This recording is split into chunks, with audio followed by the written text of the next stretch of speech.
Приятели, здравейте! С брат Живко Тончев правиме за сега неуспешни, надявам се да станат успешни, опити за свръзка и за включване на живо. Надявам се този път нещата да станат.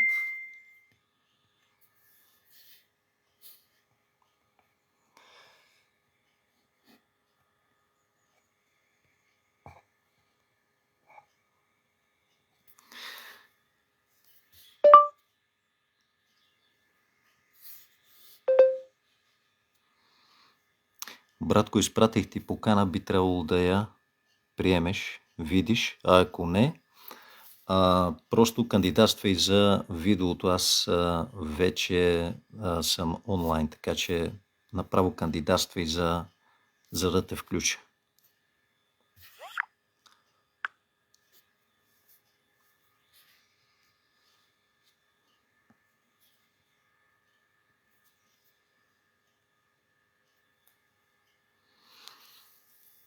Така, очакваме брат Живко Тончев.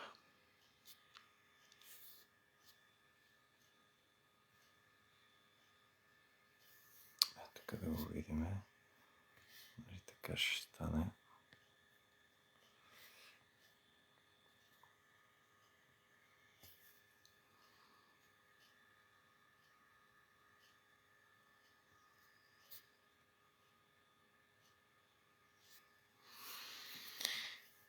Наскоро стана на въпрос с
наскоро стана въпрос с един познат.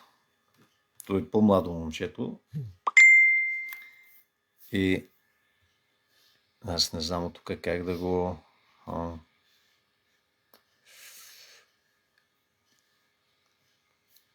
как точно го поканя. Смисъл, аз го поканих, но нещо не става.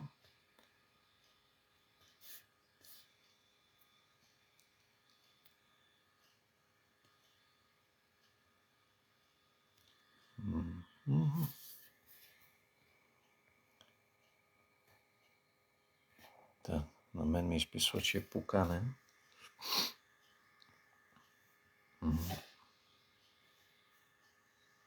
Окей. Сега да видим.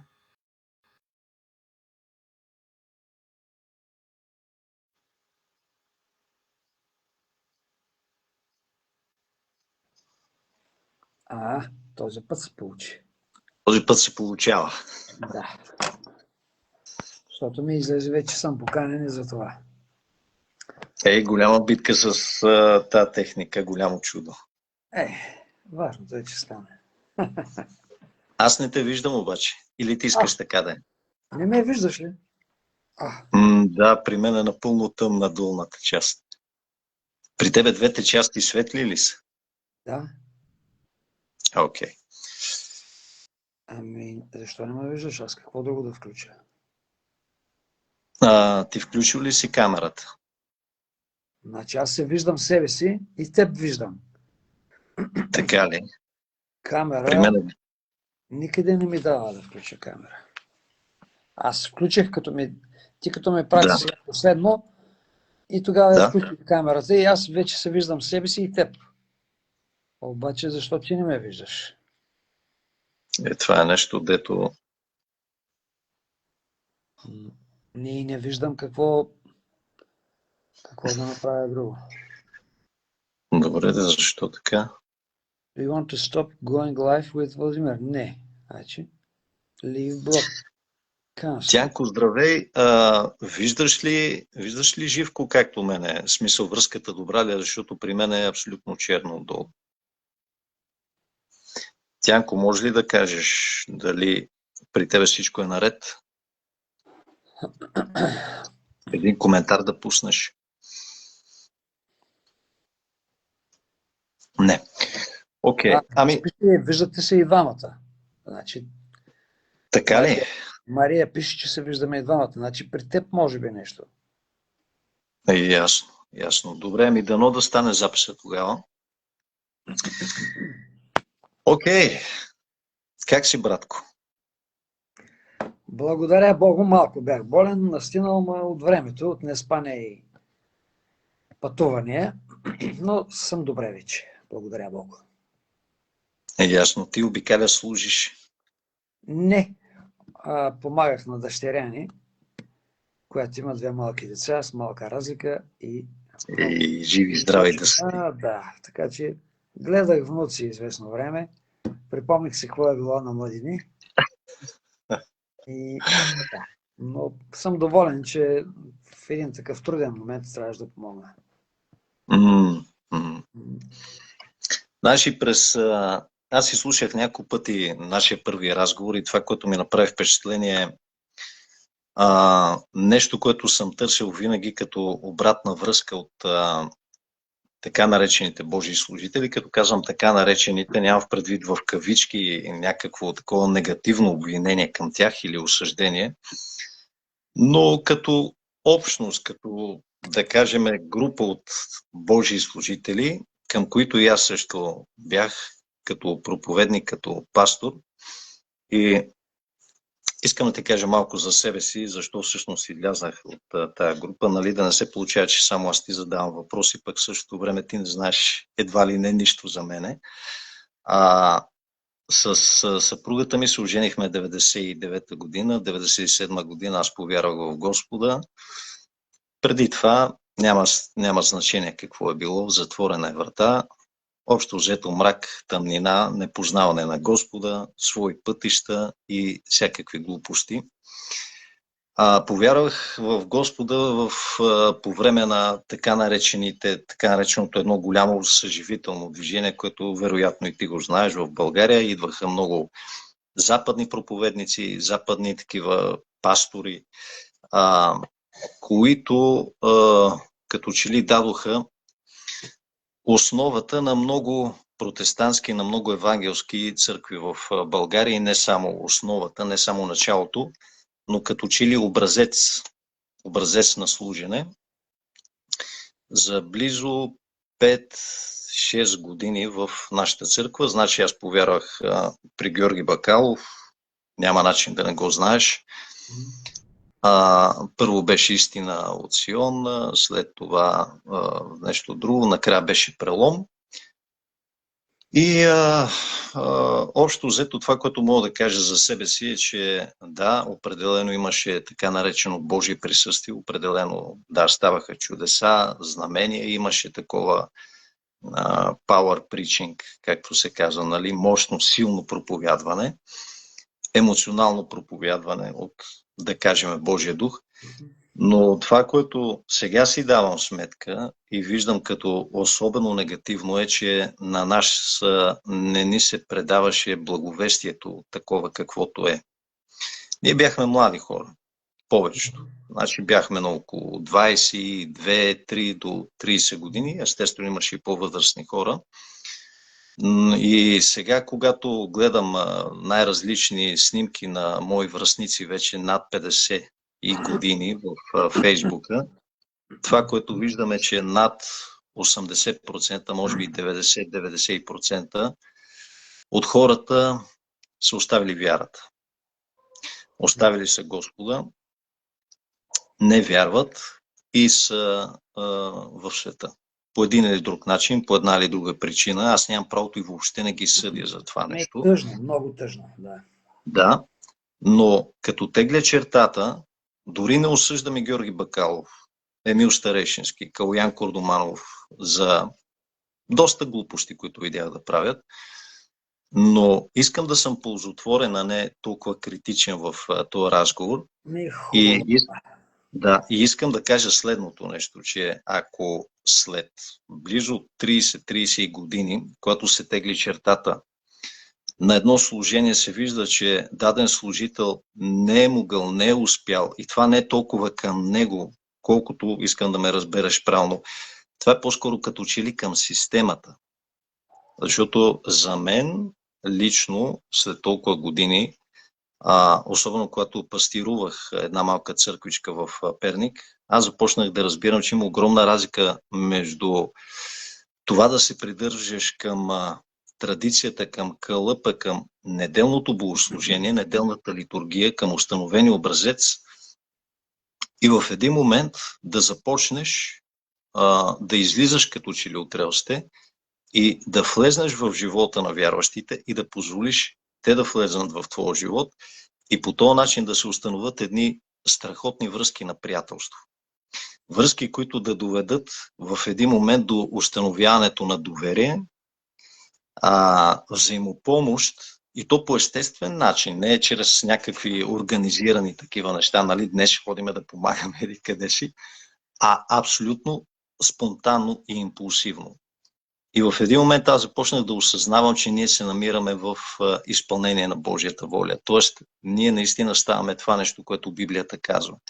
Не когато изследваме точно Библията и се стремиме, днес ще изпълниме Марк, Матей или Първо Коринтияни, Второ Коринтияни, а по-скоро от сърце, когато наистина желаеш да направиш добро за брат си и за сестра си. Съобразява се с писанията, в никакъв случай не ги пренебрегваш, но наистина желаеш това нещо.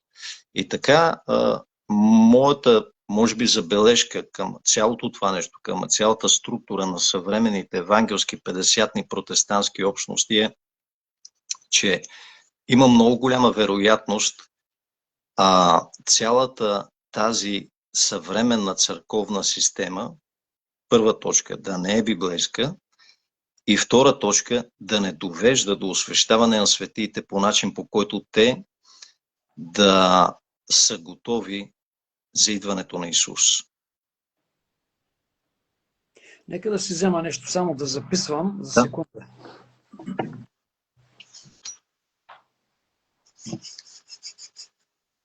Скъпи приятели, вие също можете да записвате своите въпроси, отметки, забележки, несъгласия. Всеки един е добре дошъл в този разговор. Вие знаете, че аз от дълго време се старая да установя връзка с служители, било то пастори, дякони, без значение на така наречената църковна титулна система, за да може да се дискутират важни за вярващите въпроси. Целта ми в никакъв случай не е просто безплодно спорене или, да кажем, унижаване на противника, защото в случая аз не смятам, че Живко Тончев ми е някакъв опонент, противник, но по-скоро смятам, че ние като вярващи би трябвало и е редно да разискаме тия неща за обща полза. Готов съм, да. Да. Да го повторя още веднъж? Повтори. Така, значи от една страна смятам, че първо съвременната църковна система е традиционна и небиблейска. И второ, моята забележка е, че тя е непродуктивна от гледна точка на това, наистина да подготвя светиите по правилния начин, като невяста, за идването на Сина.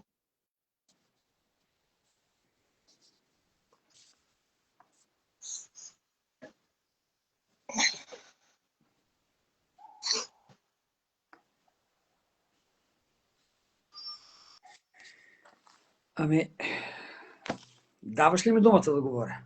Да. Под съвременна традиционна система, която казваш, че не е библейска, какво разбираш? Какво е това съвременна традиционна система? Това, че хората ходят в неделя на църква и до там. Така ли? Не само. Това е обща концепция, например с превода на църква, се извършило немалко зло. От гледна точка на това, че в писанията ние виждаме, че еклесия означава самия народ. Това е Божия народ. Точно така.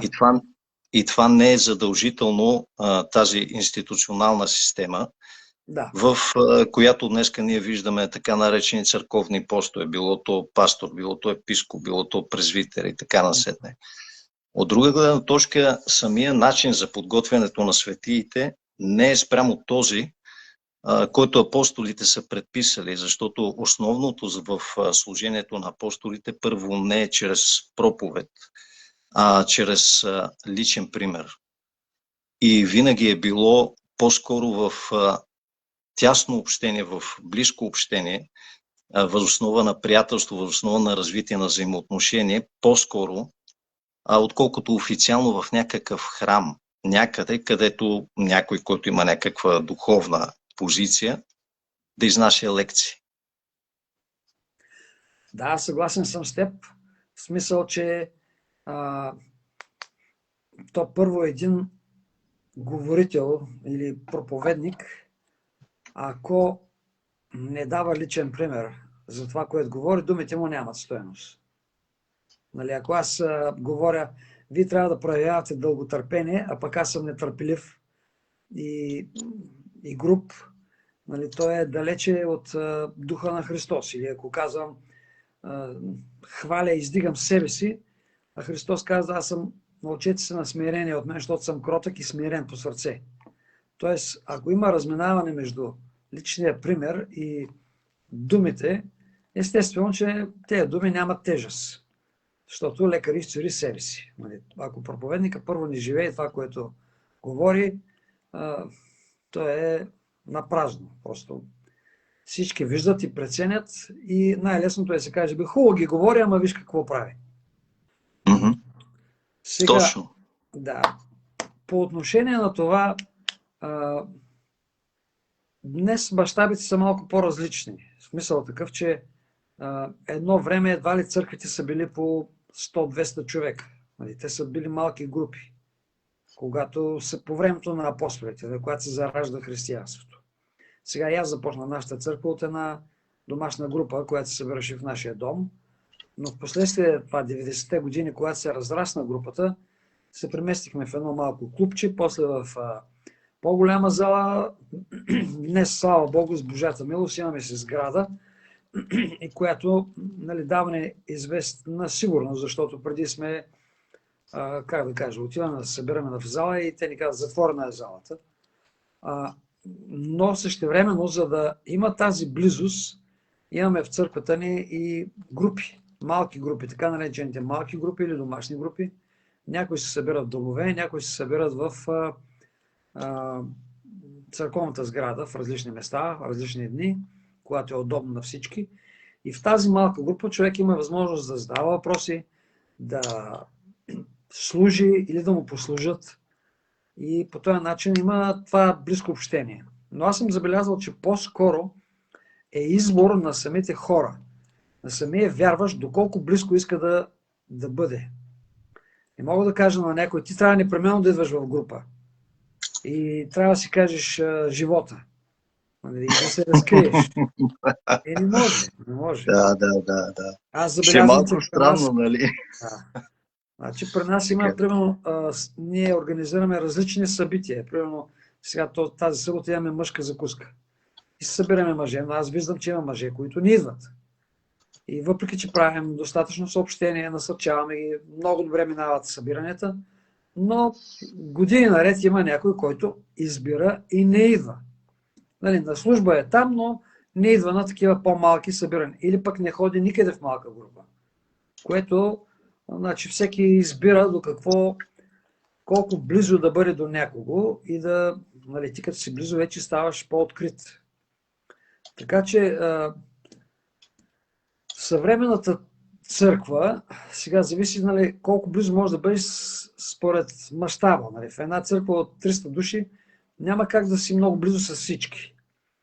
Но който желае, примерно аз, моят телефон е написан на вратите на църквата ни.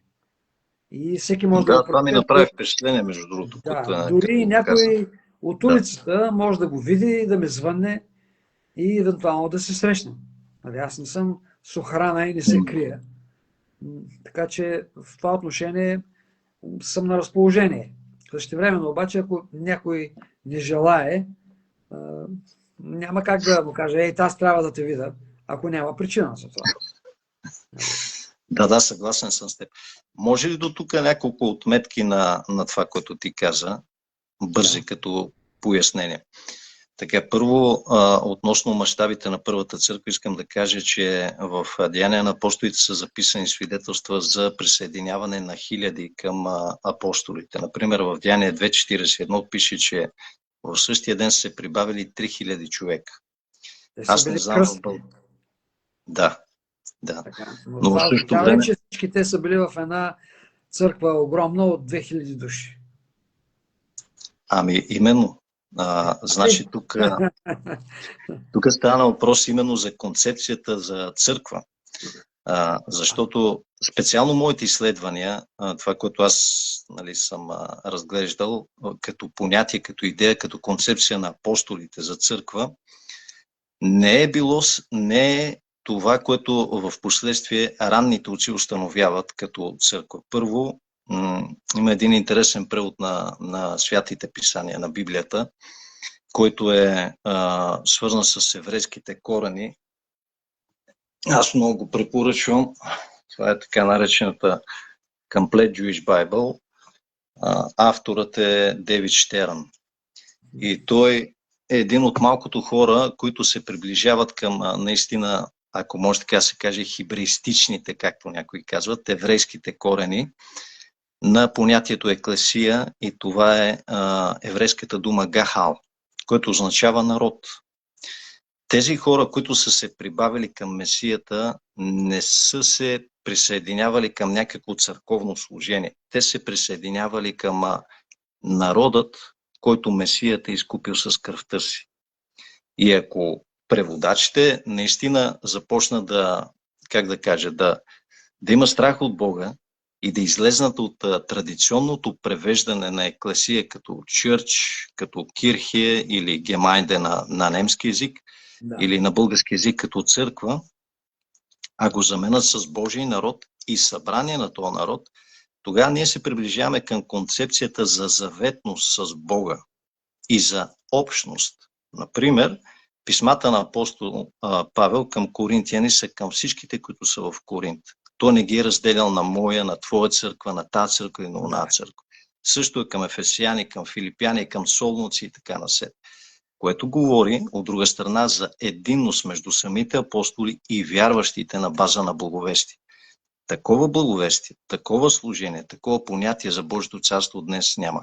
За съжаление, това, което аз виждам, е, че вярващите са разделени в техните църкви, разделени са от техните, нали, Божии служители и няма единност на база благовестие, разбиране за Божието царство и освещаването на светите. Ако ние това го нямаме, то тогава аз мисля, че ние доста сме се отдалечили от Бога и от това, което Той ни оставил.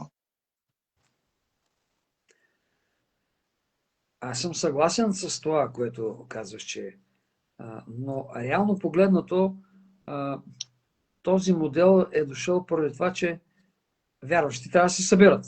Нали така? Мгм. И в един дом, колко човека се съберат? Повече от 30-40 не могат да се съберат. Нали? В най-добрия случай. Не мисля, че и толкова може да се съберат. Особено на българските апартаменти, там ще събереш 20 човека и едва ще дишат. И Да. затова се наема някаква зала. Никога не съм смятал, че църквата е сградата или... Защото, нали, аз казвам, ние се събирахме и в дом, събирахме се в клуб, в зала, на друго място. Никога църквата не е била сградата. И на практика сградата е сграда.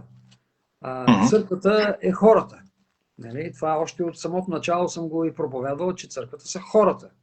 И не е... Един въпрос може ли в тази връзка точно? Да. Ако приемеме, че църквата като понятие не е сграда, нали, а са самите хора, тогава служенето на хората защо се извършва от един служител, а не от много? Разбира се, че трябва да е много. Да. Но, защото трябва да има обаче някой, който носи отговорност. Апостол Павел пише до Тит: оставихте да довършиш недовършеното, нали, като поставиш презвитери във всеки град. Тоест, едно е да повярват, да се сформира общност, но ако няма духовно отговорни лица, е недовършено. Тоест, трябва да има хора, които носят отговорност за това духовно семейство, като им служат. Нали, казва, апостолите постоянстваха, на Деяния 2 глава, в получението на апостолите, променят на хляба, молитвите и общението. Нали, В тая връзка аз съм съгласен с теб. Значи трябва да има, ние сме съгласни, че трябва да има хора, които да са отговорни. Така. В времето на апостолите ти отговорни хора бяха самите апостоли, то на база на избор на Святия Дух. Така. Когато Павел пише към Тит, само един момент, оставихте в Крит по тази причина да туриш в ред недовършеното, да поставиш презвитери, това е в стих 5, а в стих 7 вече говори за епископ. Това е едно и също. Това е едно и също, да. Това е едно и също, иска да кажа. Епископа и презвитера не е църковна позиция. Това е по-скоро деяние, т.е. извършвано служение от мнозина хора. Абсолютно. Точно. Да, и тия хора, ние виждаме обаче, че те не са поставени преди всичко на база на, как да кажа, на някакво евангелско, богословско, институционално образование, а на база на характер. Да. Едно от задължителните неща за тия хора, епископ, презвитер, които всъщност са били още наричани старе и по-възрастните от братята с семейства, е 8 стих, гостолюбив. И ако избориме, нали, всичките показатели, те са страхотни, те са уникални. Да. Гостолюбив, да обича доброто, разбран, праведен, благочестив, самообладан, който да държи вярното слово или вярното учение, верния път, според както е бил научен, за да може да увещава със здравото учение и да опровергава онези, които противоречат. И ние виждаме, че тук не стана въпрос дори и за апологетика толкова, въпреки че тя е важна, т.е. за дебатност, но преди всичко за характер на самия човек. Да, за абсолютно съм съгласен. Да. За възможност, не този човек, нали, както аз съм бил свидетел в моята младост, а и сега наскоро ми пратиха едно видео, нали, запален млад проповедник, говори огнено, запалва хората. И дали този човек може да ги научи наистина как те да живеят? Дали може да ги научи как да обичат съпругите си? Дали може да ги научи наистина как да възпитават своите деца? Дали може да им предаде наистина то Христов образец, който първо той е приел в своето съкрушено сърце и носейки кръста си по пътя на Христос, той може да вземе със себе си хора, които да обучи. Защото, за съжаление, примерът, който ние сме приели, е просто в повечето случаи, нали, да се говори, да се обяснява за Христос, но не и да се научат хората на Божиите пътища, на база на собствен пример. Това, което мен много ме безпокои. Аз не страдам от това, защото именно към това съм се стремял. Не, това не е, виж, брате, това не е критика към теб лично, персонално. Разбирам. Аз пропуснах всъщност да кажа, че напоследъка видях и чух и разбрах за поредната вълна от разводи сред нас вярващи. И в тази връзка започнах да се замислям доколко наистина се учат хората. Не им се проповядва. Не им се служи. Например, ти говори за мъжки събрания, което е страхотно, че го имате. Но аз си мисля за момента, в който, примерно, мнозина служители от Святия Дух ще имат възможността, ще бъдат свободни да влизат по домовете на хората в техните проблеми, в техните, да кажем, предполагаеми конфликти, съпруг-съпруга, деца-баща, деца-майка, между децата и да носят буквално Божието царство, Божия мир и да наместват на място семейството и семейството да има доверие на този човек, че когато се излезе, няма да се отвори устата и да разкаже това на други брати и сестри и те просто да се подиграват на вярващите за техните слабости, недостатъци, грехове и така насетне. За мен това наистина е едно пълноценно служение, защото това, което аз съм видял, всъщност аз напуснах системата.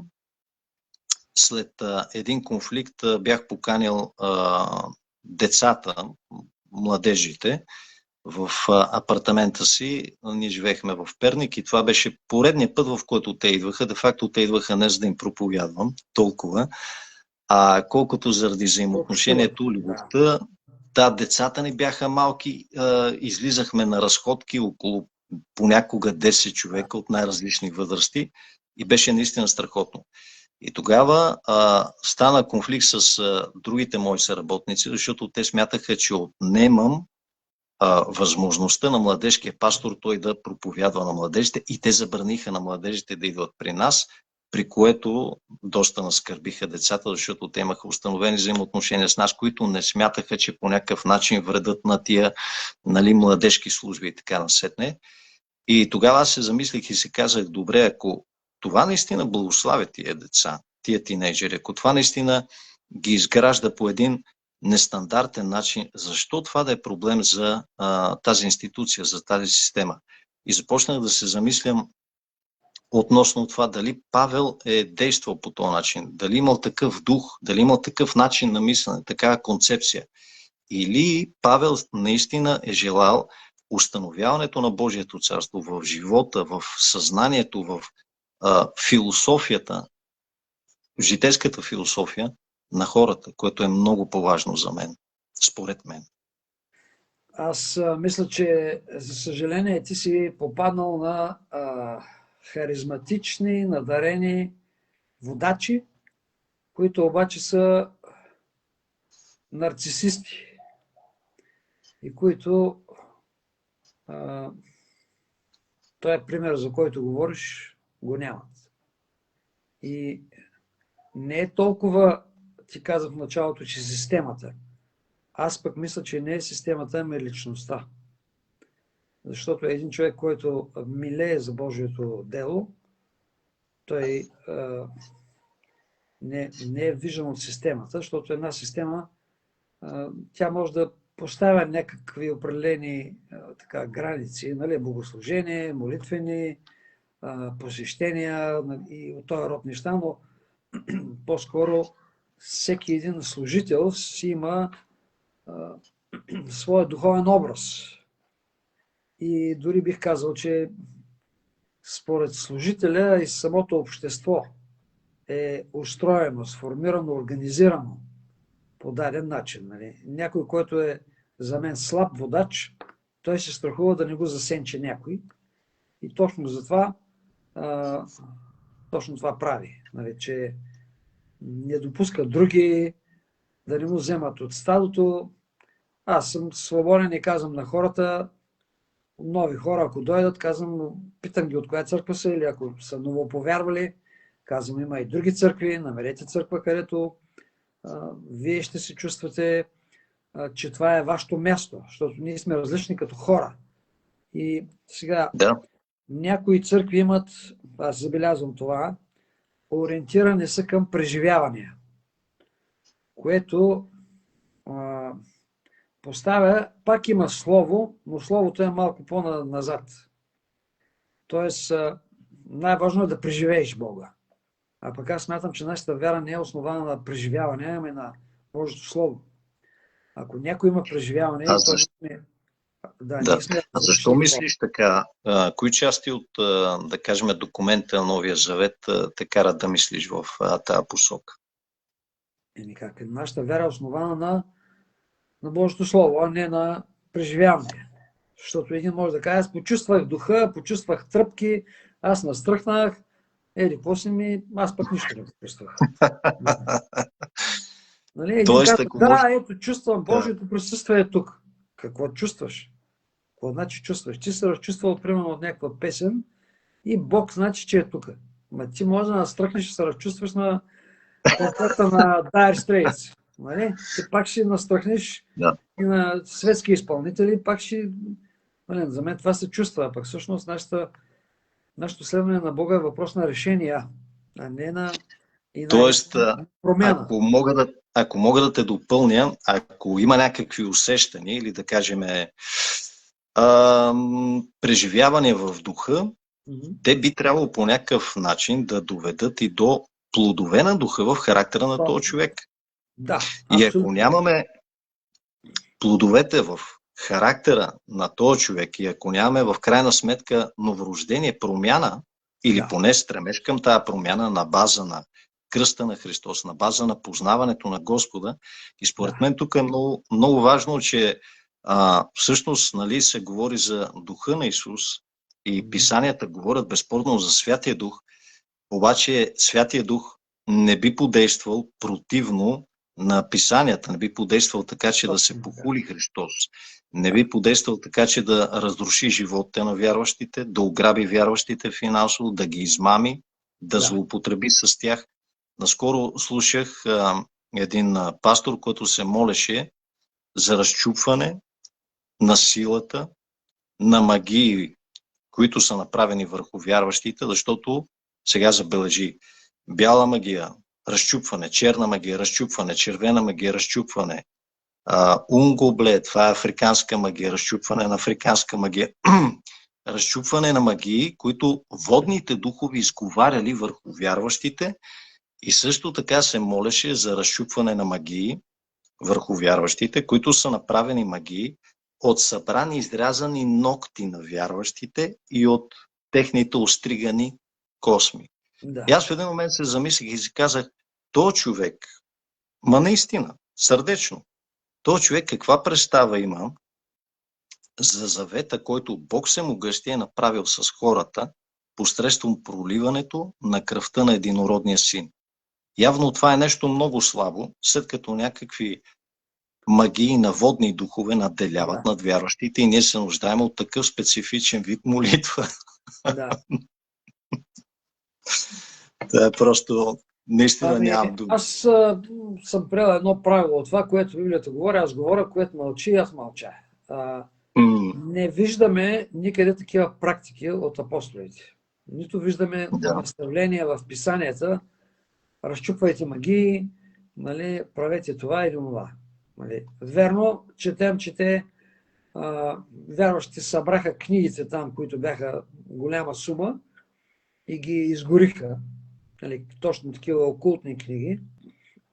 Но някакви специални указания за такъв тип молитви, то аз вярвам, че когато един човек бъде новороден и вече той приема Исус Христос в живота си, старото премина. Значи, оттам нататък... Ето всичко стана ново. Оттам нататък предстои наистина едно обновяване на ума и чрез обновяване на ума и на характера. И вече този плод, за който говорим, той трябва да я видим. Плода на духа, да има радост в този човек, да има любов, да има търпение, да има вярност, кротост, всичките неща, които са изброени в плода на духа, себевладение. Това е един може да знае много стихове, но ако няма себевладение, духа минал за минал. Няма го вече. Така е. Жалко за преживяванията в такъв случай, нали? Аз, за съжаление, виждам и някои църкви са в такъв, как да кажа, Стадий. английски ми идва думата mood, да следват преживявания. Обаче Да. нашата вяра се гради не на преживяване, защото първо ние самите хора сме различни. Един е по-чувствителен, преживява нещо, друг не го преживява така. Същевременно съм забелязал, че хора, които са имали страхотни преживявания по време на, да кажем, на покаянието си, ако не постоянстват в Словото, тия преживявания, тия заминават, отшумяват, и ако този човек не пусне корни в Словото, никакъв го няма след години. Той е имал някакви преживявания на покаяние, искрен е бил, ревал е, нали, сълзи, обращение, но само до там. А всъщност... Точно е тук искам няколко въпроса да ти задам, защото моето покаяние беше точно такова. То беше свръхестествено, беше невероятно силно. Нали, може да се каже, че мнозина си имали такива обращения. Още взето аз в един момент разбрах, осъзнах какво ми е простено и как ми е простено и с каква цена ми е простено. След това обаче, когато се ожених за Бени, Албена се казва съпругата ми, ние понеже бяхме, може да се каже и тя и аз, нови в вярата, и ние имахме нужда от съветване, брачно съветване. Да. И за това брачно съветване ние попълнихме едни много странни, аз отделно и тя отделно, едни много странни молби, нали? Много подробни молби с много лична информация от всякакъв интимен характер. Накрая се подписвахме. Тия молби бяха дадени в офиса, нали, на съответните служители и за служене ние чакахме някъде 2 години. Това не е драма, това не е проблема. Да, проблема не е бюрокрацията в църквите, искам да кажа. Проблема е след това дали си заслужаваше всъщност това чакане, защото когато отидохме да ни служат, съпругата ми в един момент, нали, споделяхме си. Тя е споделила неща, аз съм споделил неща и ние получихме съвет да се разведеме. И сега вече за този съвет, нали, аз така ще се отдръпна, няма да го дискутирам, не е толкова важно това, но за такъв вид съвети, в последствие аз разбрах, че са давани и на други хора и де-факто мнозина ги последваха и се разведох. Разведе се моя кум, Владо, който свираше в църквата като хвалител. Сега аз не знам дали те лично са го съветвали, но е факт, че той се разведе. Разведе се Теди Бойчев. Разведе се едно момче, което го познавах, Иво Орешков. И още много хора се разведоха. Това, което аз смятам специално за брака, имайки в предвид Ефесяни и това, което Павел говори за мъже и за жената, и за Христос, и за неговата невяста, е, че няма нищо по-красиво, по-ясно като послание към този свят, като разяснение към този свят относно невястата на Христос и самия него, от това мъже да е верен на съпругата си, съпругата по своя кротък начин да е верна на съпруга си и те в една хармония, която е необяснима от човешка гледна точка, да възпитават и да пазят децата си. Това започна да го разбирам доста години, буквално ходейки с Христос. И в един момент по свой начин, да кажем човешки начин, започнах да се притеснявам за моите братя, защото като че ли църковната среда и църковната институция и организираните, да кажем, мъжки събрания, женски събрания, събрания за младоженци, за предбрачни, като че ли не дават най-важното нещо, за мен, според мен, нали, моите опасения, са, че не дават в близък план, като взаимоотношение, предаване на Христовото учение въз основа на личен пример и лични съвети конкретно към Гошо, Пешо, Иван, Драганка, Петканка и така насетне. Писанието, от друга страна, ясно свидетелстват как Павел не просто е проповядал на множества, но как той е имал близки взаимоотношения. И лично предава не само поздрави, но и насърчения и указания на определени конкретни хора, което, нали, на мен лично ме навява на мисълта, че този човек Павел, също и Йоан, който говори, нали, за Диотреф там и го порицава, явно са имали близки взаимоотношения, които не са конкретно в хода на църковно проповядване, но на братство и на единност. Точно така. Значи, ако вярата, или бих казал най-същественото в нашия живот, кратък човешки живот, са взаимоотношенията. Аз, понеже съм вече на 65 години и, нали, наближавам края, давам си сметка, че взаимоотношенията са единственото нещо, което ще ни надживее. Това, което ние сме изградили с някого, дори нас да ни няма, то ще остави следа, някакво наследство. Тоест, те са много ценни, взаимоотношенията. Но те изискват изграждане. Аз в нашата църква проповядах, може би, 2 години само за взаимоотношения. Всяка служба. И същевременно и сега продължавам да поставям акцент на взаимоотношенията, защото те са едно от богатствата, което има човек. Не само парите са богатство, не времето само е богатство, но и взаимоотношенията са голямо богатство. Тоест, но те искат и жертви, и изграждане. Те не се получават от само себе си. Ти каза за гостолюбие. И аз насърчавам непрекъснато хората да си ходят на гости, да общуват, да ходят на група. Верно, че това ти коства време, средства, енергия. Нали, да си приемеш хора вкъщи, ти трябва да се подготвиш, трябва да се изхарчиш малко. И обаче това е като сеитбата. Ти посяваш в тези взаимоотношения. Така че за мен са ключови и важни. Не само една система. Искам само да кажа обаче нещо, понеже говориш за съветването и за това, че казваш липса на съвет. Има едно правило в консултирането и то е, че съветваш, когато някой поиска съветване. Сега, ако има ситуация, която примерно е публична и тя засяга други хора, естествено, че трябва веднага да има реакция. Защото мълчанието означава, че все едно ненормално нещо. Тоест, когато знаят повече от 1-2 души в църквата за някаква така не особено приятна ситуация, трябва винаги пастора или духовните служители да реагират.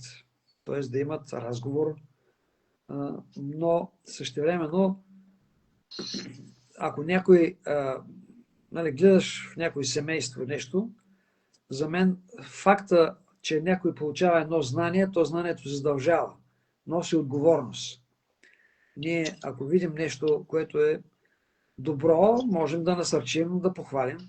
Ако нещо не е добро, да кажем, тук това имаш къде да растеш, да реагираме. Но, когато става въпрос, както ти каза, за семейни взаимоотношения, аз специално в моята практика, винаги, когато някой е поискал съвет, винаги сме се срещали не еднократно, за да говорим, да чуем една страна, другата, какво може да помогнем, да се молим заедно и да насърчаваме хората към изцеление.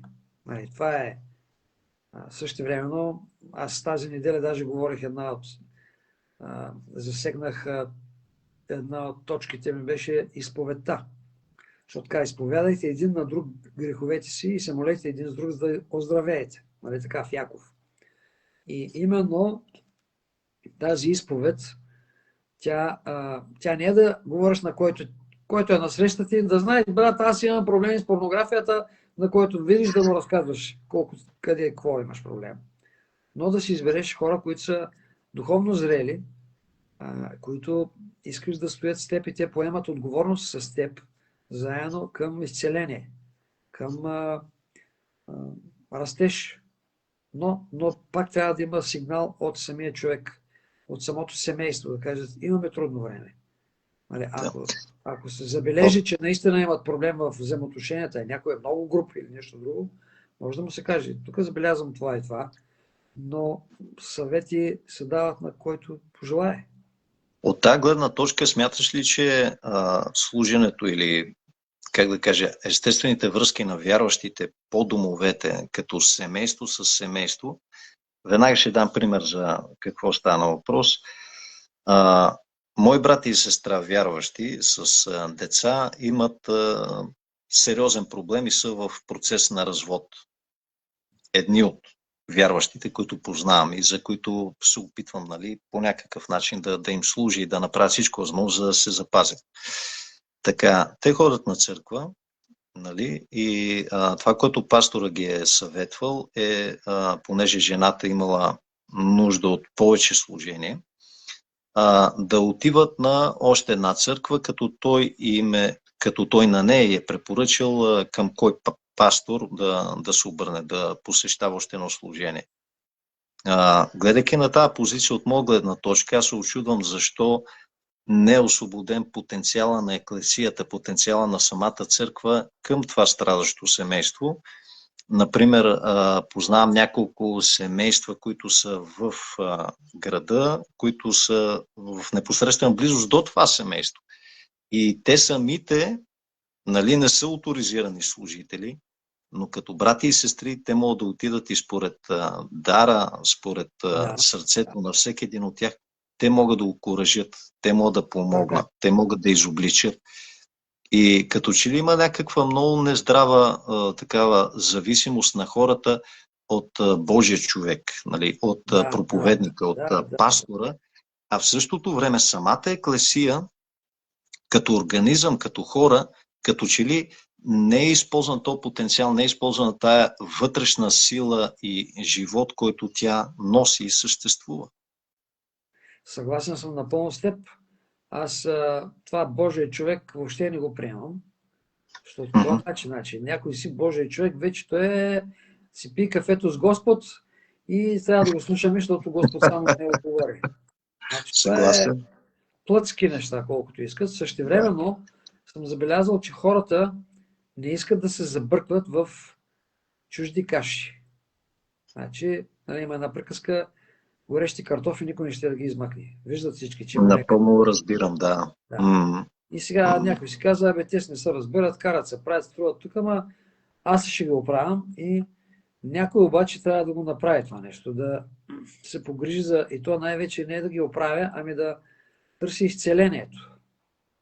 Това става с много любов, много такт, много разбиране и на двете страни. Същевременно, ако кой да го направи? Не може да чакаме някой, който е външен, естествено да се обърнем към служителите, към дякони, към хора, които имат някакво водачи на групи, зрели хора, които ние наблюдаваме, нали? И виждаме кой как израсва, кой има мъдрост, духовна мъдрост. Точно от тази гледна точка може ли да приемем, че това са всъщност тия библейски постове или тия библейски моменти на служение чрез Святия Дух, които са упоменати като диаконео, което значи служене, презбутерос, което значи, нали, надглеждане, ръководене, и епископос, което значи надглеждане. Те са били всичките тия, които писанията нарича поимен пастири. Точно така, да. За съжаление, днес е малко това изкривено в, нали, пастор като единична позиция, а всъщност те всичките са били пастири, те са надглеждали точно Божиите хора. Да. Защото, гледай сега, аз защо го казвам това нещо. Общо взето линиите са ми две. От една страна да се противопоставя, и то не просто като, нали, едно такова нездраво противопоставяне на съвременните църковни модели, но от гледна точка на това да се променят в една желана посока, която е библейска и посока, която е всъщност осигурява правилното служене на хората. Защото в днешно време, особено сега, особено в България, и тук в Германия също, в България по един начин, в Германия по друг начин, семействата се разбиват. Младите хора от друга страна, които, нали, както ти казваш, проблеми с порнографията и какво ли още не, в емоциите на младия човек, в неговия светоглед, в неговата житейска концепция за това как той да изглежда, как той да се държи като християнин, настъпва хаос, когато той се сблъска с установените принципи и сили на този свят. Той няма в себе си установен Христос като модел. Да. И това установяване на този Христос и именно на този Христос, правилният Христос, и именно на това благовестие, което носи кръста и отричането от този свят, става наистина с бащи във вярата. Не претенденти, които да тропат по масата и да казват, нали, аз съм Божия служител, както ти казваш, и аз се засмях, защото това е много правилно, но хора, които наистина знаят какво правят. Не просто някой, който да вземе скалпела и да каже, виждал съм как се оперира, но някой, който казва, аз искам, защото знам и искам да помогна на този човек, искам да спаса живота му. Да. Ами, аз съм подкрепящ и живеещ този модел, тъй като и ние имаме и съветници в църквата, имаме и професионални съветници, които са учили това също, но от духовна гледна точка. Нали, защото в света, нали, една жена ще отиде и ще каже, аз имам проблеми, имам депресия, светския може да я каже, намери си любовник.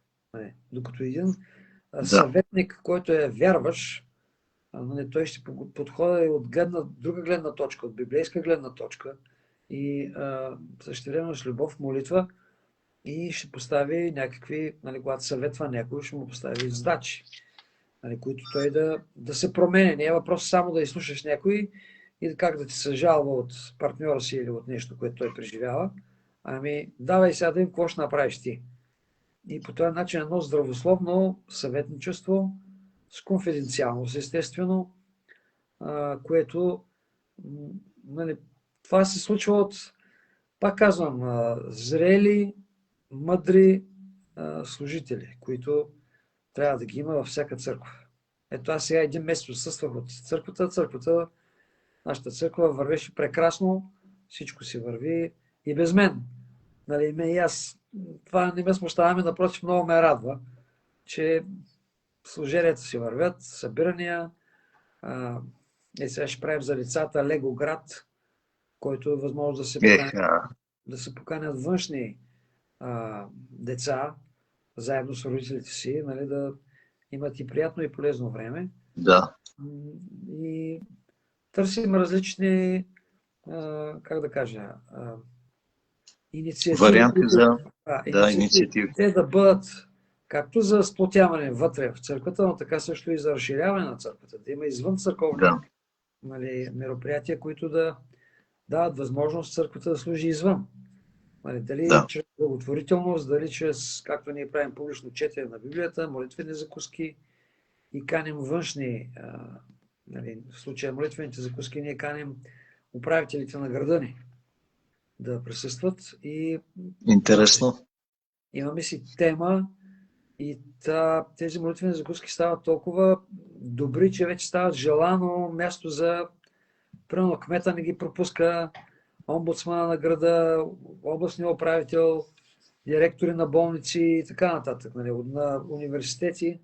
Ни каним такива хора, които така или иначе са на позиция, но ето сега миналия декември беше ноември, края на ноември, темата беше мъдростта на водача.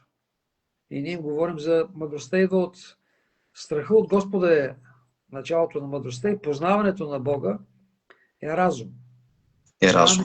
Да, и даваме им тази гледна точка, която е библейската гледна точка. И те знаят, че християнско събиране идват с желание на такова събиране и са много доволни и казват, пак не канете. Тоест това е едно служение извън църквата ни. Но аз смятам, че една църква, нашето виждане на църквата е да гледаме в три посоки. Нагоре, което означава всеки вярващ да търси Господа лично, нали, не защото жена му го влача на църква, а защото той търси Господ. Настрани към другите брати и сестри в общността, нали, в семейството, но също и навън. Третата посока е навън. Да мисли как да достига тия, които живеят в духовен мрак. Нали, ние сега в България, тук март месец, мартениците, голямата работа, това е събитие. Тук и кукери, и какво ли не, но нали, те са в мрак, такива хора. И ако църквата не свети, нали, чрез всеки един, нали, на работното си място, между приятели, аз даже говоря и се старая да вярващите да развият ще използвам тази дума, душегрижителство. Това М, означава, не само аз съм окей, ами да мислят за грижа, духовна грижа, за хората, около които те имат досек. да, Вярвам, че това да, душегрижителство трябва да се практикува не само от пастора, ами от всеки вярващ. Защото той, израствайки, вече той трябва да служи. За какво ти е това израстване, ако не служиш? Много съм добре, имам мир, всичко ме е наред, аз чакам Господа. Хубаво, ти ако не служиш, за какво? Както в едно семейство, това е духовния и естествения растеж. Ти едно бебе го динкаш, обаче като стане тинейджър, ти не го динкаш. Ти му кажеш, айде фалей букука, ти направи нещо за дома. По същия да, начин, вярващите трябва да, израствайки, вече, ако те са израсли, те сами ще трябва да кажат, какво да правя аз, как да служа на общността и извън общността. И за мен това е показател за растеж. Ти употреби една много важна дума, много ценна – израстване. В дните на апостолите това израстване е било дело на служение на редица хора, но първо основата са полагали апостоли и пророци. Апостолите, това незнайно защо, аз почти се досещам, е непреведена дума, заедно с епископи и презвитери, за да се вмени някакси идеята за църковна иерархия, но това е отделна тема. Това, което така аз лично си задавам въпрос е защо в съвременните структури, църковни структури, вярата не се установява както в древни дни, както в началото от апостоли, пророци, т.е. мнозина, които са пастири, мнозина, които са епископос, надзорници, презбутерос, ръководители. Е преди всичко един човек.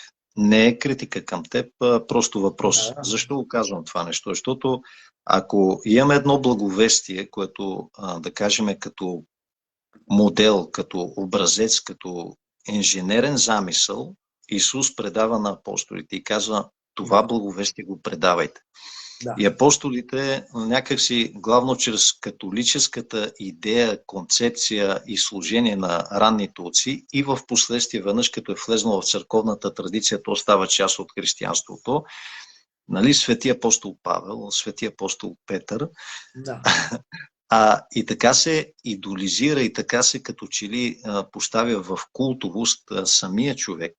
А не се има в предвид, че всъщност това служение, което той е имал, то призив от Бога, който той е имал, и че това е възможно и днес да съществува. И най-вероятно има такива хора, но те просто не са разпознати, защото като че ли са учени, че християнството, това е ходене на църква, участие в различни църковни събития и активности, но не и всъщност свърхестествено, как да го кажа, разпознаване от Святия Дух и служене на светиите. Но аз смятам, че това е въпрос на израстване. Значи един вярваш и даже аз насърчавам вярващите в тая посока, че израстването, духовното израстване, то трябва да води към служение и именно ако си израснал в познание на Божието Слово, следващата крачка е да намериш своето служение. Каква област имаш дарби и как можеш да бъдеш полезен на общността. След което, за мен един вярващ с времето, ако той расте, той спокойно може да бъде, примерно, помощник водач в една малка домашна група. Да помага. Когато го няма водача, той да бъде там. След време той да събере група около себе си.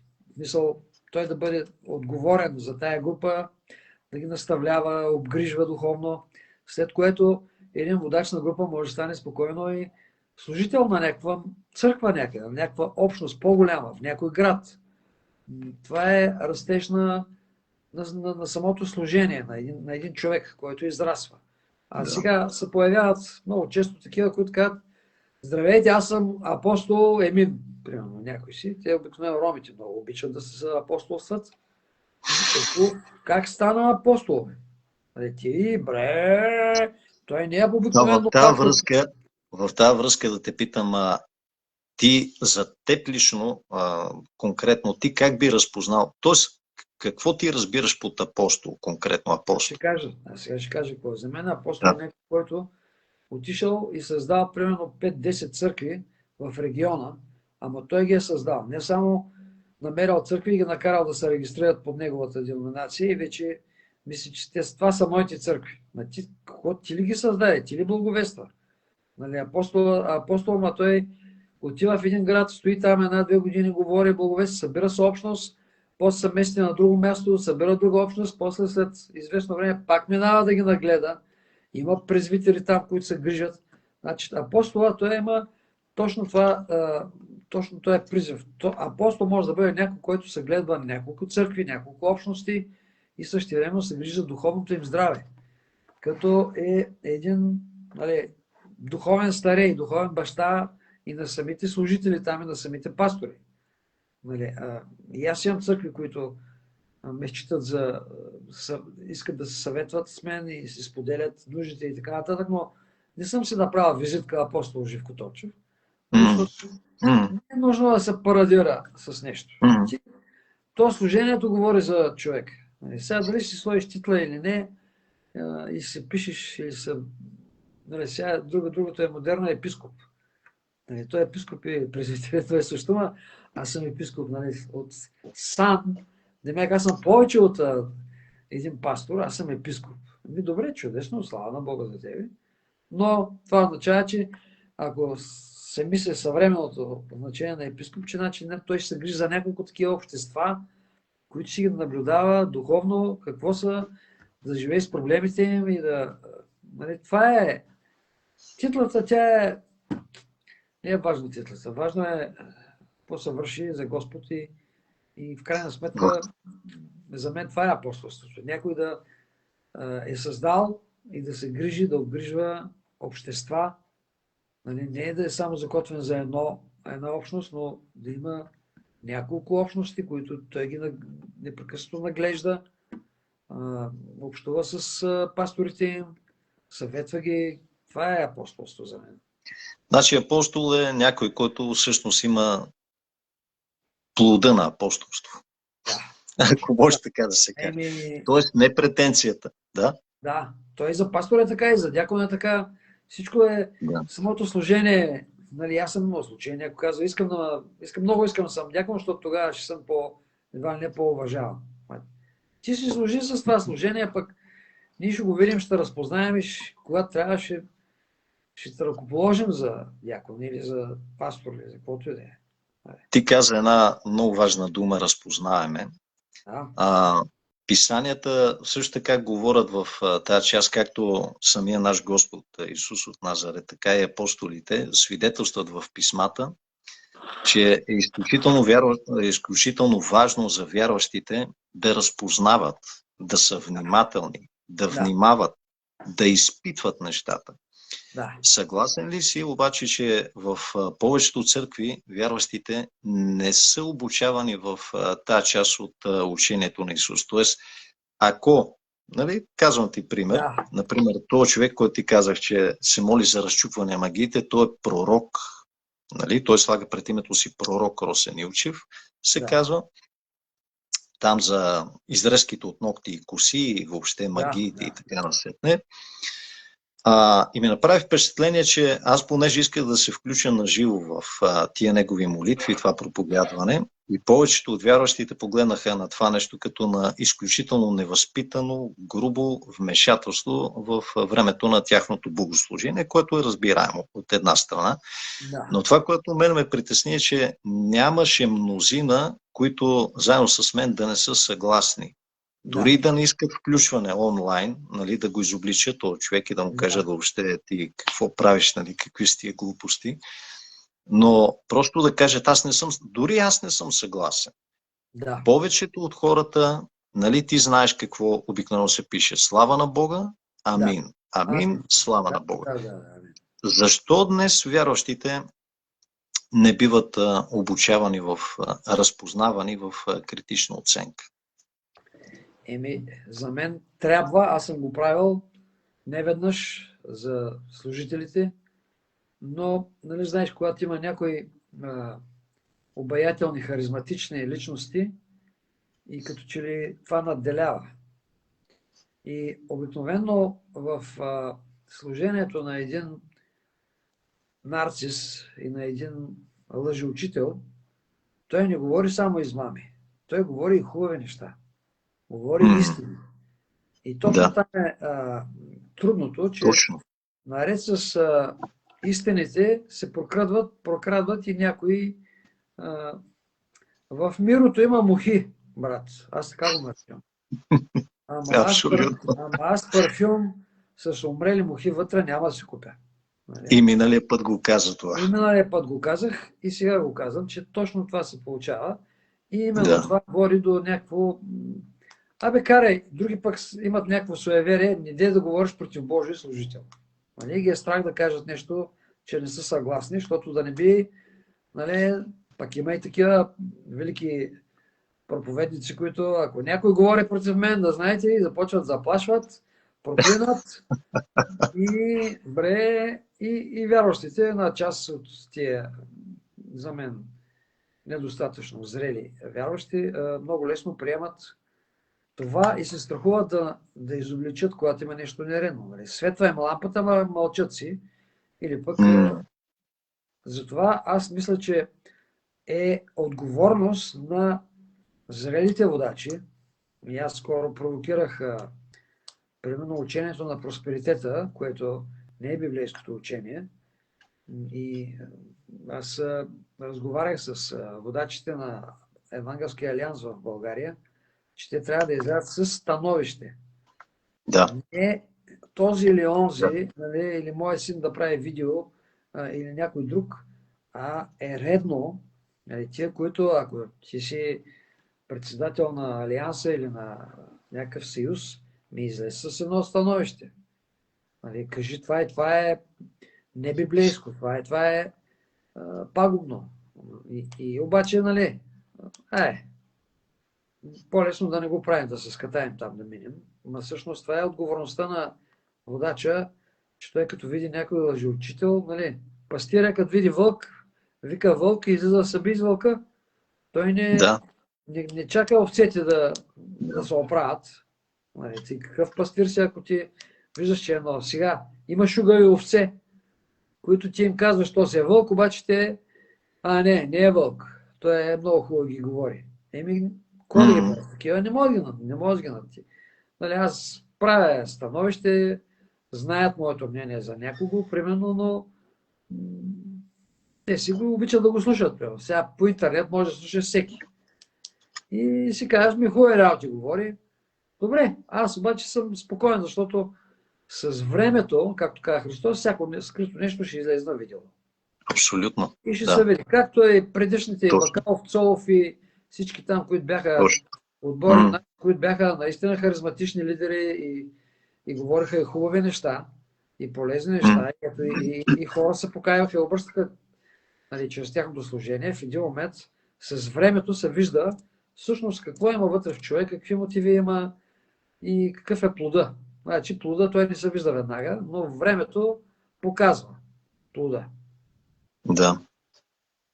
Да, за съжаление, това като казваш е така, не само плода в техния живот се видя, не само, как се казва, динамото или тяхната цел се видя, но според мен по-полезно би било, защото такива силни служения, даже наскоро ми изпратиха едно видео на един огнен проповедник и аз му казах на младия човек, казах му, вика, 7-8 години този човек е прегорял. Не защото го пожелавам, не защото го пророкувам, нали, но просто това е моята опитност до тук. Не може непрекъснато всяка неделя да излизаш на сцената и да се държиш като палячо и като някакъв шут, крещейки емоционално, преливащ от емоции. целта на Христовото учение не е това. Да. В крайна сметка ние виждаме Исус как сядаше на маса с своите пратеници, апостолите, Да. и как съвсем нормално им обясняваше притчите. Той ги назидаваше, той им предаваше нещо повече от някаква емоция, от някакво такова Точно така. мощно power preaching. Нали? Сега Да, ти, да. на теб говоря, това видео е за Да. теб, това слово е за теб, Господ така ти говори. Наистина, аз просто притеснен съм за Христовата общност в България и затова ги правя всичките тия видеа, защото доброто до такава степен вече се смесва с вредното, както ти казваш, че е нужно време дори на самите хора, които следват такива заблудителни учения и заблудителни личности, за да видят истината и да разберат. Да. Аз имам няколко скъсани приятелства с познати хора, с хора, които се познаваме, и то не защото аз поставих някакво изискване, едва ли не, те да не следват дадени харизматични съвременни лидери, но просто защото започнах да им задавам насочващи въпроси. Да. Какво виждаш ценно в проповедта на този човек? Ами усещам Божия дух. Хубаво да ти го, да, хубаво усещаш го, ама това дали ще те доведе и как ще те доведе до познаването на Христос? Разбира се, помазание, човек. Тия дъвки сме ги дъвкали преди 30 години. Да. Нали? Не се води от тия показатели. Търси истинските неща. Търси простите неща. Търси няколко съвета, които дори да не ти харесват на момента, може да ти спасат живота. Може да ти спасат брака. Може да ти дадат идея да живееш праведно, да живееш като светлина, да си в момент, да дойде момента, в който твой колега или колежки или без значение, да дойдат при тебе да ти кажат: знаеш ли, в тебе виждам нещо различно. Наистина ти си различен човек. Точно така. Защо това е така? Що за човек си? Да. И това е момента, в който ние можем да споделиме Христос. Не е нужно, нали, то целта е човек самия да се превърне в обиталище на Христос. Точно така. И да. ако това обиталище е някакво емоционално обиталище, което, нали, не може да контролира себе си, да кажеме, не може да се себе въздържа, не живее праведен живот, обаче в същото време, нали, знае така емоционално да проповядва, да съветва другите, тогава ние имаме не просто дисбаланс, а тогава ние имаме друго учение. Ние имаме друг дух. Абсолютно. Съгласен. Защото Святия Дух, първото нещо, което ще направи, той ще направи обиталище за Христос вътре в нас. Да. Обиталище на Христос, без кръста в нас, без себе въздържание, себе контрол и святост е на пусто. Едно такова християнство е осъдено християнство, и то не от човеците, от Бога. Да. И днес, като гледам повечето общности, много от проповедниците, много от пасторите, аз наистина скърба за хората, които ги слушат, защото те вярват, че това е християнството, това е Христовото учение. Когато им се даде някаква алтернатива за размисъл, за някакво, как да кажа, някакво дълбоко разбиране на това кой е Христос, за какво ние сме в този свят, как ние да освещаваме себе си и да ориентираме живота си за момента, в който Той дойде на тази земя, защото Той идва. И те като че ли са като някакви светски хора, които предпочитат дискотеката пред библиотеката. Да. Те искат преживяването, искат светлините, искат емоцията, но не искат да отидат да отворят книгата и просто да станат и да кажат: Господи, всъщност, къде е истината? Това ли е пътя, по който трябва да ходя? Така е.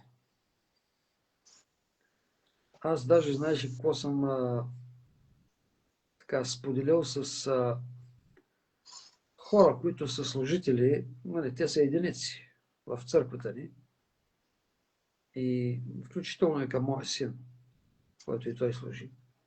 Им казвам така: словото ти трябва да бъде подходящо за... Сега искам да кажа първо, че не съм женомразец, но съм насърчавал, казвам, словото ти трябва да е подходящо за мъже. Защото мъже е аналитично мислещ. той има емоции, но те са някъде по-назад. Докато в повечето случаи жената тя така е скроена, че тя има емоции и това е красивото в жената, че има емоции, но понякога тези емоции могат да вземат връх над разума, здравия разум. Не случайно в Стария завет примерно казва, ако една жена се обрече и мъжа я чуе, ако той каже, аз не приемам този обрек, обрека отпада. Но ако мъжа и се замълчи, обрека остава. Тоест, възможно е някакво от емоция, то не само мъже, и мъже, не само жени, и мъже могат да реагират от емоция по някакъв такъв начин, защото ние сме различно скроени. Всички имаме емоции, в някои са по-емоционални, ние казваме, че те са емоционални. Да, като Ефтай. Да, абсолютно за мен това е най-безумният обрек, който може да измислиш. Ти какво очакваш? Който излезе от къщата ми, какво ще излезе от къщата ти? Прасе ли ще излезе? Какво ще излезе? И просто това е една трагична история, записана в Словото, за да ни говори на нас. Просто. Аз наскоро и говорих и по този въпрос в църквата ни за обрека. То беше от това колко тежи твоята дума. Яков, аз разреждах посланието към Яков, където той казва да бъде, не се кълнете, но думите ви да са да, т.е. да тежи думата. Като си казал, значи да си спазваш обещанията. И т.е. говоря за това, че мъжът той иска аргументирано слово. Защо трябва да вярвам в Бога? Дай му аргументи. Защо, откъде да вярвам, че Христос е възкръснал? Дай му аргументи. Защо аз трябва да отстъпя назад или пък защо трябва да простя? Ми не мога да простя. Дай му аргументи. Тоест, и даже съм така дигнал още повече нивото и казвам така, словото ти трябва да бъде разбираемо и да може да се приеме дори и от невярващи мъже. Защото в църквата словото, ние ще го приемем. Имаме дори една великденска програма от деца с фалшивост, грешки или пък каквото и да е, ние им се радваме, защото това са нашите. Това са своите си. Казва, отиди при своите си. Ние в църквата ще се приемем с всичко, обаче външните ще бъдат критични към нас. Те няма да приемат всичко, да кажем. И ако един говорител има предвид това, което говори, да бъде достъпно и до невярващи мъже, които дори да ни приемат и да се покаят, но ще се замислят. И това е, за мен това е летвата, която не е въпросът само да раздвижиш емоциите на хората, защото те, както са емоциите днес, осанна, утре е разпниго. И това е, което трябва да е в църквите, трябва да има храна за ума, която идва от Словото. Нека да има и емоционално преживяване, някои свидетелства, неща, които ни раздвижват, разплакват или възрадват. Това са чудесни, ако човек има тези преживявания в църквата, но в крайна сметка ние следваме Бога, защото да възлюбиш Господа с цяло сърце, душа, ум и сила. Тоест, Словото трябва да бъде достъпно с аргументи, с разсъждения. Дори даже аз насърчавам хората, не е нужно само да четеш Словото, ми трябва да размишляваш. Къщи, като си отвориш Библията, днеска прочетах 5 глави. Хубаво, това е накрая нищо. Значи ми прочети 3 стиха, ама мисли цял ден за тях. Преживявай ги, моли се, изпитвай сърцето си. И това е размишляването върху Словото. Той извършва, това е духовната храна. А оттам нататък вече, дай Боже, тия мисли да доведат до промяна. Защото иначе каква е ползата, ако не е промяна? Да. Добре, от тази гледна точка ти как виждаш в цялото това нещо, да кажем, като че ли в последни дни, според теб има ли нужда или, как да кажа, смяташ ли, че появата на апостоли и пророци по някакъв начин, говорим за истински, не за фалшименто, ще предназнаменува идването на Месията. Защо те питам това нещо? Исторически апостолите и пророците истински са били в основата на ранното тяло, ранната църква, ранните месиански общности. Те са ги съграждали, те са били отговорни за тях, те са съблюдавали за добрите и за злите неща и те са били своего рода като съдии сред братята. Да. Не възоснова на някакъв църковен ранг, а възоснова на призив, който е бил в живота им и поета отговорност, ясно осъзнавайки, че на края на живота те ще бъдат отговорни пред Бога за това нещо, което служат и вършат. Това е много различна концепция. Смяташ ли, че в последни дни евентуално надигане или отново избиране или отново поява специално на тия два, да ще кажа, офис или на тия две служения или на тия два феномена, апостоли и пророци, истински, ще предназнаменува една ера като че ли преди появата на Исус? Не мога да отговоря на този въпрос. Но за мен, да. ако има апостолите, то ще са разпознаваеми апостоли. Аз казах, най-простото нещо е, те са като духовни бащи, които се грижат за общности, няколко наглеждат.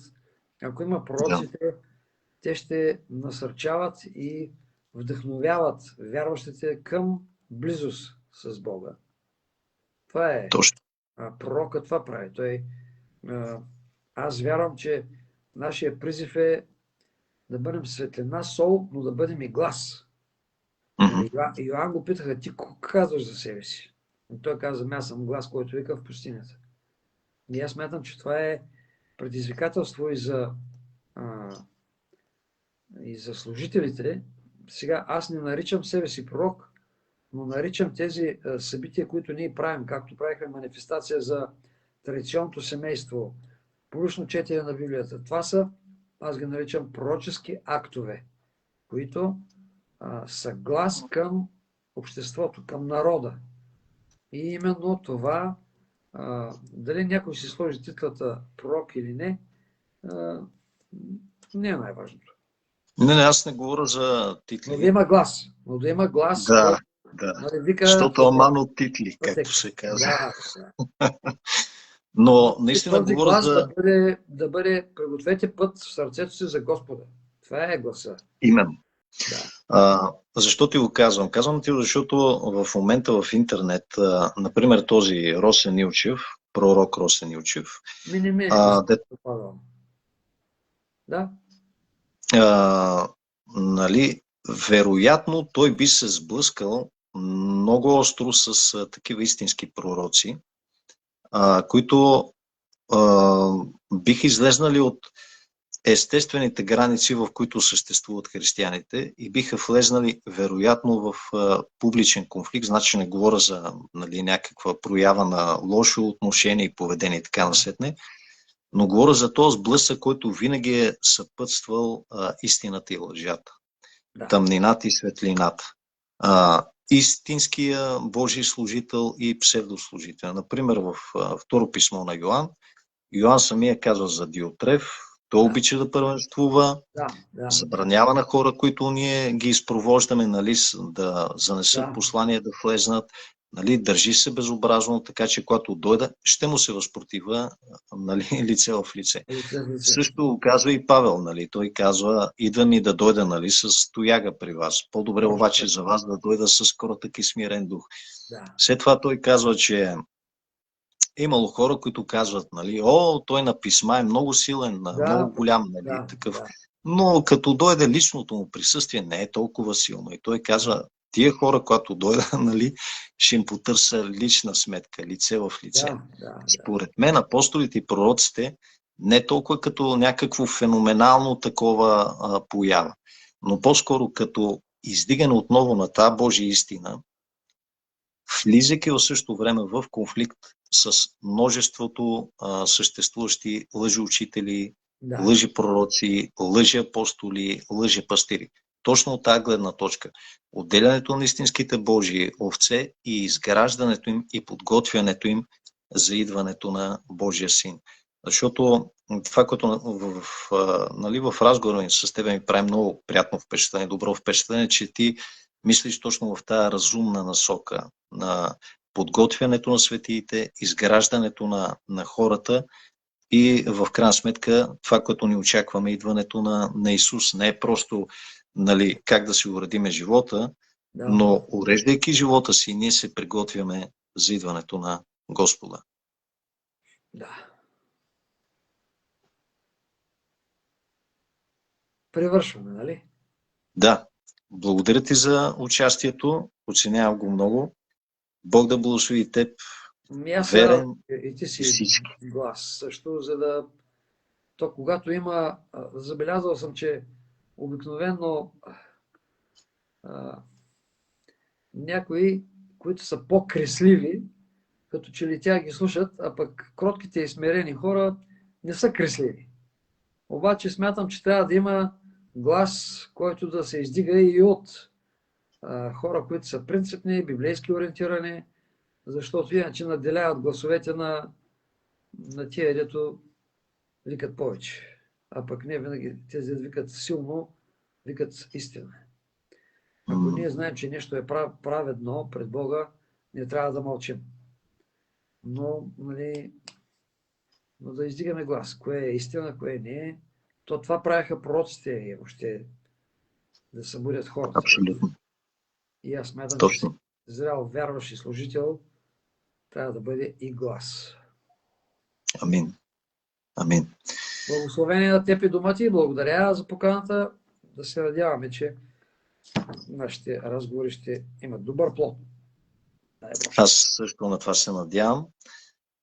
Благословение в къщи и благословение за всеки един, който гледа този разговор. Целта беше преди всичко да се размислиме за постъпките, за живота си, за пътя, по който ходиме, целта, която е пред нас и да възпитаме в себе си един дух на критичност, на изпитване, на внимателност и на възвръщане към Божиите пътища, защото нашия Господ идва. Бог да ви благослови всички. Благословение на вас. Благодаря. Дай Боже. Амин. Чао, чао. Чао.